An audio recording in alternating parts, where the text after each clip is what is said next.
For decades, I have been fighting Iran's efforts to arm itself with nuclear weapons. I can define it as my life's mission. I have stood by it to this day, and I will stand by it in the future. With an agreement, without an agreement, Iran will not have nuclear weapons today or tomorrow. As long as I am the Prime Minister of Israel, this will not happen. Now I hear people asking, what have we achieved? And I answer them, we have removed the threat of immediate annihilation from us. Together with our American friend, we embarked on the largest strike flight in the history of the State of Israel. We eliminated the nuclear scientists, we beheaded the terrorist regime, we crushed the nuclear factories, we destroyed the vast majority of the factories that produce missiles, we hit countless military infrastructures, we destroyed their navy, their air force, we thwarted the besieged commanders who slaughtered the Iranian people, we caused enormous damage, we estimate it at hundreds of billions of dollars, some estimate it to be close to $1 trillion, enormous damage to the Iranian economy.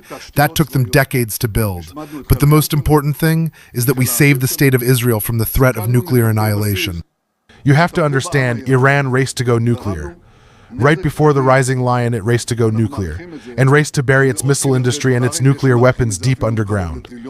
If we had not acted at the time we did, in historic cooperation with President Trump and the American military, if we had not acted in this way, Iran would already have had atomic bombs.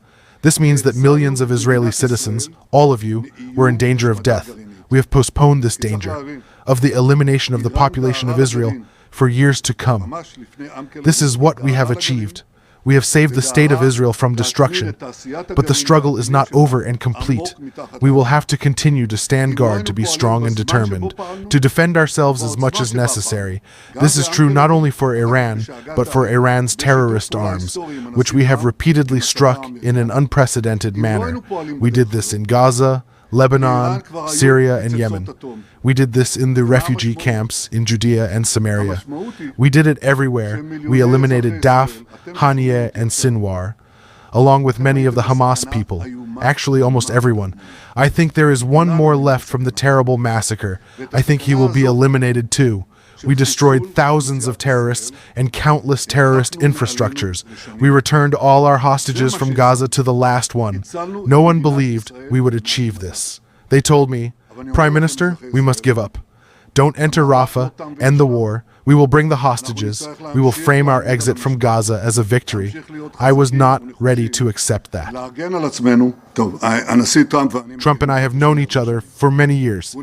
He is the President of the United States. I am the Prime Minister of Israel.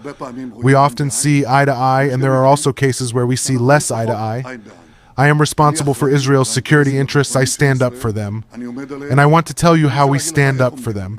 You have to stand up for the interests, not by being belligerent, and you have to do it wisely, and that requires a lot of experience, a lot of wisdom, and a lot of familiarity with the American arena. It requires a lot of experience.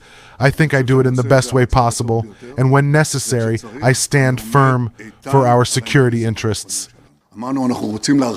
We said we wanted to remove the existential danger, top among them the nuclear danger, and we did it. We said we wanted to remove the danger of missiles, and we did it. And we said we wanted to create the conditions that would allow the Iranian people, of their own free will, to remove this terror regime from themselves. I can tell you one thing, Iran is in a very difficult economic situation. We have damaged all possible infrastructure there. The damage is enormous, and there are cracks within the regime as well. Tell you when this regime will fall, I don't know if I could tell you that the Soviet regime would fall. And it did fall. I can't tell you. No, I didn't define it. Don't tell me what I defined, because I know exactly what I defined in the goals. And I said, to create the conditions that will help the Iranian people overthrow the regime. Nobody knows when this regime will fall. My assessment, we removed the threat. I understand that it's hard for you to accept the fact. It's hard for you to accept this in contrast to the things you keep pumping out, that there's a major failure here. What failure? Israel on October 7th and Israel today. How can you compare?